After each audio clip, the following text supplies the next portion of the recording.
Welcome to the morning meeting, the Isaiah Taylor episode, or as they call it on Friends, the one with Isaiah Taylor. We're so excited to see you here. This is the last episode before Inauguration Day of this program. There'll be one on Inauguration Day, though, so I'm not sure what really means anything. But we like milestones in the video business, what we used to call the television business.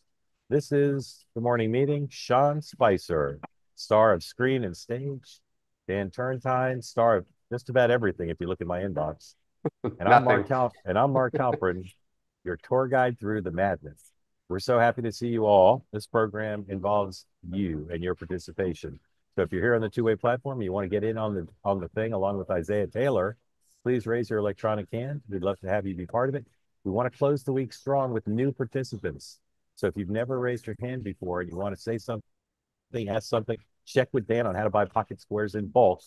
Today is your opportunity to do that. So please, please raise your hand and get in here. I'll run through the day book, what's happening in the world we cover. And then we have so many topics to get to today, including a special Bob Uecker video that we showed a version of last night on Two Way Tonight, but I find it so compelling. We're going to show it again, a new White House video involving Joe Biden. We have a lot, as we say in the video business, what we used to call TV. I think I said that already. So much going on, so much to get to. They do that tease at the top. Even Sean Spicer does it on his program, because then the viewers think, oh my goodness, I have to watch the whole show. There's so much to learn, so much to know. All right, guys, how are you? Rare, fired up. I carpe diem. All right, Dan, you're not going to Washington this weekend, right? I will be there in spirit. Okay. Sean, how many parties are you and I going to be at together? Ooh. I'm going to say two. Two. Okay. Remember, Sean and I are considered like the two people who know the recipe for Coke.